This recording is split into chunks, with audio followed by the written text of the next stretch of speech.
Hello, this is Victor and here with a new Age of Sigmar battle report. This time I'm playing with Empire plus the Dragon Prince versus the Tomb Kings.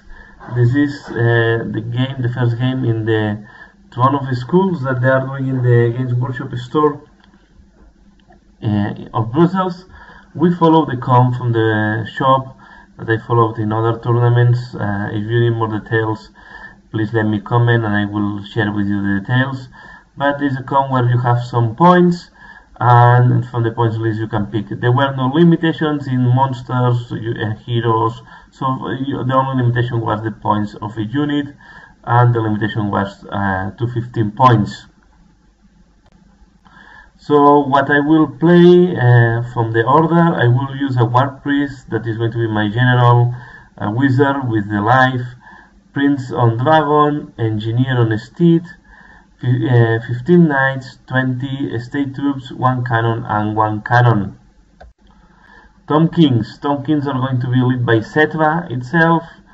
We have 2 Lich Priests, so he will have 2 Lich Priests, a Royal War Sphinx, 2 units of 6 Chariots and a Necropolis Knights. So really a very fast army, combines Setva with the fast movement of the Chariots and the Necropolis Knights. A really tough Tomb Kings army. Let's start with the deployment and the scenario of the battle. So in this scenario we have 3 objectives, 1 in each deployment zone and 1 in the middle. The ones in each deployment zone is giving 1 point, and the one in the middle 3 points, something like that. And then we get 1 point for each unit destroyed and 2 points for a hero destroyed, a hero killed. I think the objectives were 3 and 5 points, so the objectives are quite important for the scenario. So the tower in the middle is one of the objectives that you see here, and yeah, my enemy started deploying, and he deployed quite scattered on his deployment zone. So 1 chariot, 1 unit of chariots in one side, the other unit of chariots on the other side, Setva in the right flank, and in the middle the Necropolis Knights. The Royal War Sphinx is with one of the chariots at the left flank, and the 2 Lich are completely hiding at the bottom of the picture. And yeah, the other terrain, the other ruins that are in the deployment zone of the Tomb Kings is the objective that is giving 3 points. This is here we see a better picture of the objective, where we have the chariots and Setva in that flank, and in the middle we have the Necropolis Knights. As you can see, the tables are 4x4 instead of the 6x4 that are the normal setup in the shop.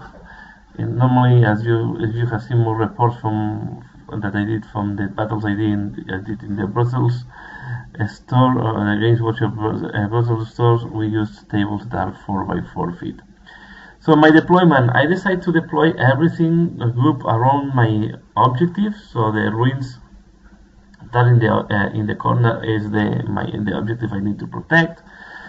I put the general and the wizard behind the wall, just there to boost. So the War Priest and the War Priest and the wizard are in the ruins just to boost the units.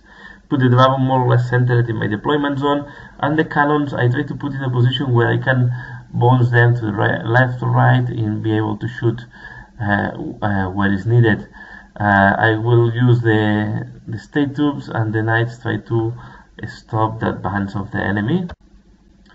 And here we see another deployment, and we roll to see who goes first, and we don't roll. We keep the same order for the full battle, so we don't roll for initiative in each turn. So if I start, I will be the first, and if my opponent start, is going to be always the first. And in that case, my opponent was adding +1 because he stopped deploying first. So this is taken from the old times in fantasy, where the one that is finish deploying first have +1 to the roll. But anyway, I win the roll so I was first in the battle. So I started, I bounced a little bit the cannons to the left to have good line of sight with Setva to see if I can damage Setva from the distance. And I play very conservative, just moving a little bit around my deployment zone. I want to have, if it's possible, another turn of shooting, as I'm much stronger in the shooting than my opponent. Here we see from the other flank. To be fair, they can close this gap very fast, as with Setva, they can make one unit move double for one turn. Here we see a little bit, the cannons have moved to the left, protected by the knights, and I keep my dragon in the center, try to protect both sides. I tried to use the Mystic Shield on the dragon, but I failed. And then I give to the dragon the power from the priest that is giving 6+ save to anyone. Here we see again the deployment. I did the shooting. I shoot to Setva, and I didn't manage to do a single wound. So he saved both cannonballs. He had cover plus the armor save, so he has saves I think on 4+. He was saving on 4+. And he managed to save. I miscalculated case. Even with the engineer that helped me to reroll, I failed one shot for each one, so I only hit with 2 of the cannonballs, and I didn't manage to scratch a single wound to Setva. So turn 1 for the Tom Kings, and I'm very disappointed with my first turn.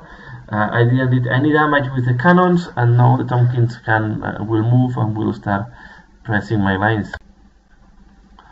So as you can see, in the movement, they use the power of Setva to move the 1 unit of chariots straight forward in front of my state troops. So you see there that the units of chariots are just in front of the state troops, and the rest of the army just advance, keeping the Lich Priest and Setva hiding behind the viewings or on terrain to avoid that I can shoot them easily. Here we see the advancement of the Tom Kings. And no shooting from his side, and he assaulted my state troops with the chariots, with the unit of 6 chariots. Here we see the assault. Here they are really pressing my lines very early in the battle. So on turn 1, the Tom Kings are able to charge. Here we have another picture of the combat, and after the combat I only have 3 of the 20 state troops surviving. So I managed to keep alive the banner, the drummer, and the sergeant, or the character of the unit. Here we see another picture. So in the first turn he really did a lot of damage. He killed 17 of my state troops, as I give them immune to battle shock with my general. I managed to at least to save the last 3 survivals. And we go into the turn 2 in order, and what I want to do now is try to remove the chariots from my lines. I need a little bit more of a space, so I will try to see if I can remove the 6 chariots in one turn. So we go into the turn 2, this is just to turn 2 to mark the turn. So this is the situation at the end of the turn.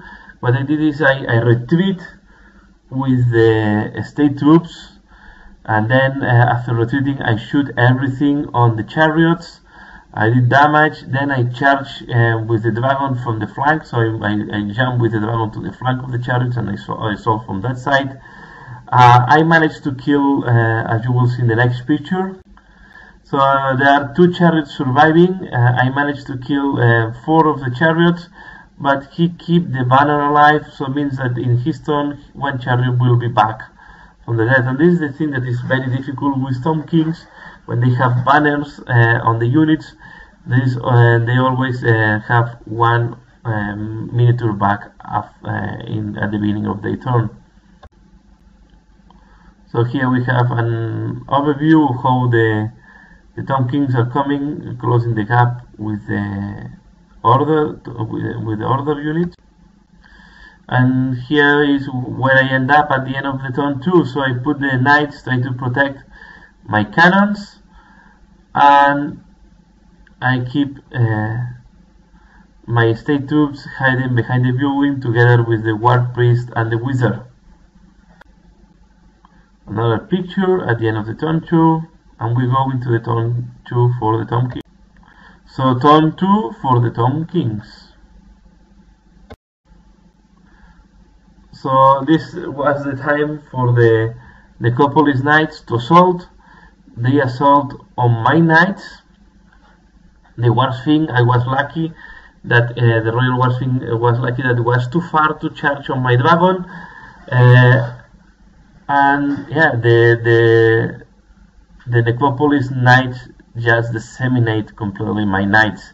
As you can see, there is only 5 knights surviving of the 15, so they killed 10 knights in just one assault, and I think I only managed to scratch 1 or 2 wounds on them, so it was really a devastating charge from his part. Here we have an overview, and we see that the chariots are going to be in assault, are now in assault range for the turn 3, so in the turn 3 I will be completely forced to the corner of the battlefield.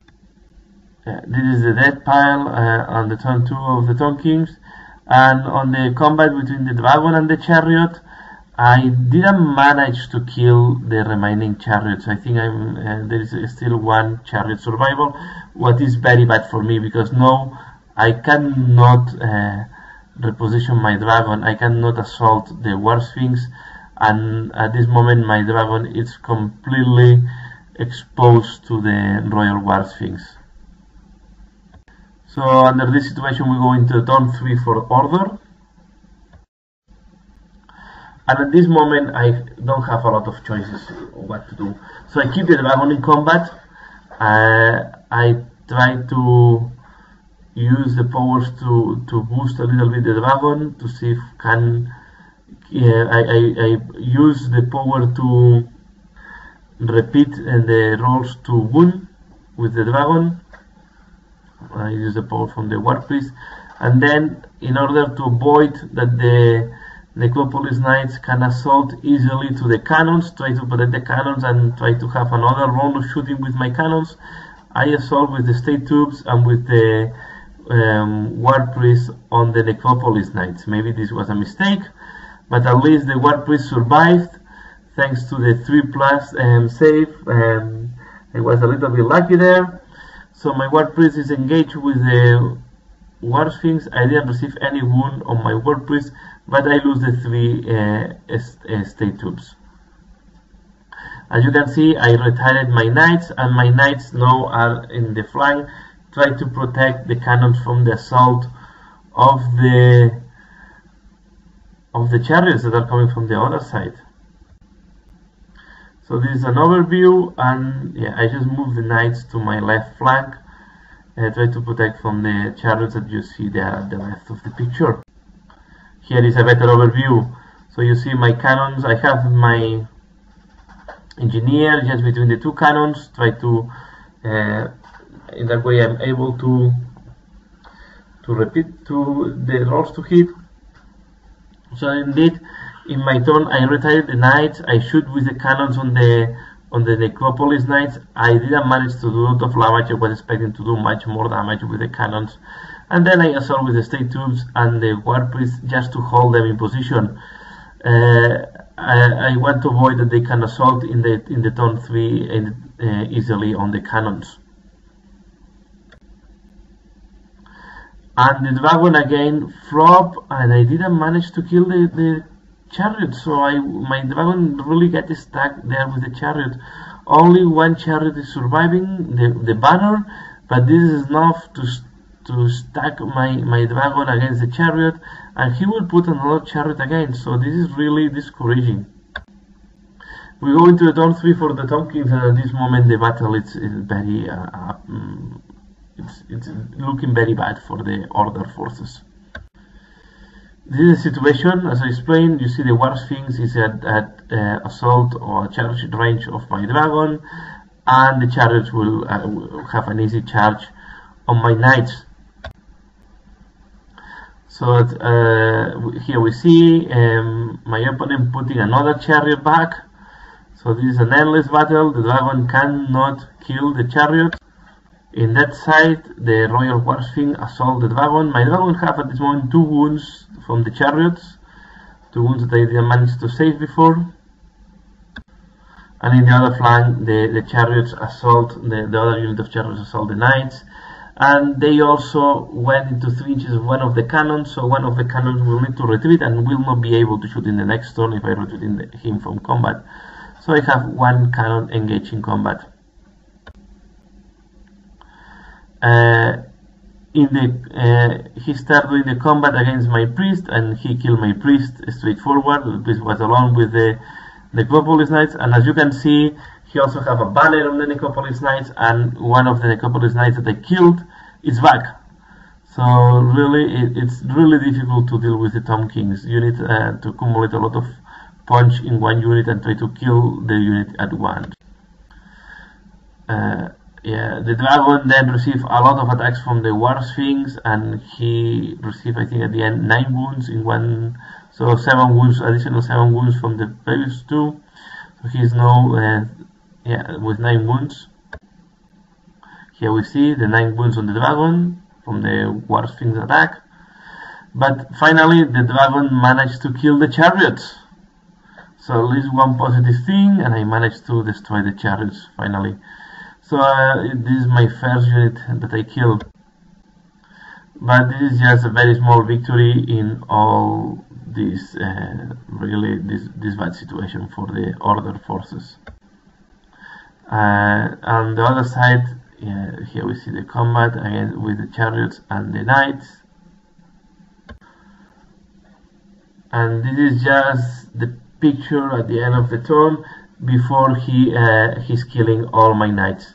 So the chariots will do enough damage to kill the 5 remaining knights. So now really I lost the straight troops, I lost my general, I lost the knights. I have my dragon heavily wounded and fighting the Royal War Sphinx, and one of the cannons will not be able to shoot if I retreat him from combat. So I'm really in a very poor situation at this moment. So I go into the turn 4. Turn 4, this is just the dice to show it. I decide to move the cannons, and I think this was another mistake. The cannon was engaged. I should have shot the cannon to the chariots and do as much damage as I can. I decide to disengage the cannon. I shoot everything on the Necropolis Knights. I kill 2 of them together with I assault with the engineer on the steed, but he just died. So as you can see, I kill 2 of the War Sphinx again, but there are 2 remaining with the banner, so he's going to have another War Sphinx back. And this is the endless combat. And my dragon survived another turn against the War Sphinx. I think I did some wounds on the War Sphinx. I did manage to do more wounds than expected. But now we go into the turn 4 for the Tomb Kings, and my army is completely disseminated. I have only the 2 cannons, and I try to move my wizard as far as possible inside of the ruins from the combat. So we go into the turn 4 for the Tomb Kings. Yeah, and as you can see here, on the turn 4 of the Tomb Kings, he destroyed everything from the Order unit except the wizard. So the dragon was at the end killed by the War Sphinx. He assaulted with the chariots and the Necropolis Knights on the cannons, and he completely destroyed the cannons. Only my wizard from life is our survivor. And you can see there is a back, again, 3 Necropolis Knights with the banner, 1 Necropolis Knight is back. Very fast, I only have 1 wizard surviving. I wanted to go to the turn 5, so I decided to do the only thing that from my point of view makes sense. And I assault with my wizard to the Warsping. The Warsping, I think, only had 2 or 3 wounds. I think I have 3 wounds remaining. I said, let's see if I'm lucky, and I managed to kill the Warsping, the Royal Warsping. I hit with the staff, but I only managed to do 1 wound. So I think at the end, he's only 2 wounds remaining, but he didn't manage to kill back my wizard.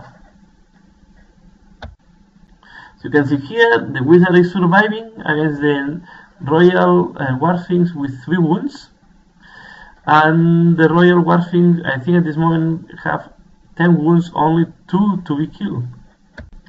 Then we go into the turn 5 for the Tomb Kings. Yeah, he decided not to assault with more units on the wizard. He thinks that the Warsping alone can kill the wizard. At the end, this battle was completely done, so we decided, let's finish this battle, this combat, and the game is for my opponent. We did the combat. The Warsping did the job correctly and killed my wizard. So yeah, was a tremendous defeat for my army. They were really overrun by the Tomb Kings, and I think the Tomb Kings is a really tough army to deal with. So this is the end of the battle. He's completely over me. He passed completely over me, destroying my army. Another overview of the battlefield at the end of the battle. No troops of the Order alive. But there are some learnings that I think I take from this battle, and something that maybe I should be able to do better. So first of all, in the first turn, I think I did a couple of small mistakes, but they were determining, especially when you fight against an army that is strong and that's difficult to deal like the Tomb Kings. The first one is that I think I did the wrong selection in the shooting. Tried to shoot Cetra from the distance, given that he's in a building and have a safe 2+, with the -2 goes 4+. Yeah, I was wondering that maybe I can damage, maybe it was easier to shoot some chariots and try to start destroying some chariots. On the other part, the chariots also can put always 1 chariot back. I don't know if have changed a lot the picture in that case. Maybe I should be even more conservative in my first turn and try to get another turn of shooting. I move a little bit ahead with the state troops. I think I should have was better for me to do the other way around, to move back and to put even more distance between me and the chariots, knowing that he can use the ability of Cetra to do a double movement with one of the units. Another mistake in the first turn is I give the dragon the 6+ save from the priest, the one that you save any wound on 6+, even mortal wounds. I think I should have given that to the state troops. In that way I will have more survivals. I think what's a good tactics to give the immune to battle shock to the state troops, but I think I should have boosted more this unit, because this unit was the one that was closer to the enemy and the most sensitive to be charged. And then on the second turn, I think I made a mistake leaving the dragon along the chariots. I think I should put all the meat in one assault, support the dragon with the knights, and in that way I will be able to kill the chariots, because you should really focus a lot of damage in one unit to be able to destroy. So the way to play against Tomb Kings is you need to destroy completely one unit, and one dragon alone is not enough. Even with the shooting of the cannons that killed, I think, 2 of the chariots, the dragon alone was not enough to destroy the unit of chariots. So it needs support from other units. In the full battle, due to my situation, and I was more reactive, this is another mistake, and I couldn't manage to make a single assault with my knights. And the knights are not a defensive unit, it's really an offensive one. When they receive charge, they don't have all the strength that the knights should have. So some learnings. I think it's still a very strong army that I was fighting against. Very difficult to deal with these Tomb Kings, and it's really an army that I'm struggling a lot to play against. So yeah, and that's all. So that's all for this battle. Okay, please like if you like it, comment, let me know what do you think. You can support my channel in Patreon if you are interested, and if you want to see more battle reports and if you want to see more tutorials, please support me. This will give me funds to do more than of what I'm doing today, and improve the quality of the videos, because I'm trying also to improve time and time. So if you want to support the channel, I'll just let you know I have a Patreon account. You will find the link in the description below, or just in the box at the bottom of the video.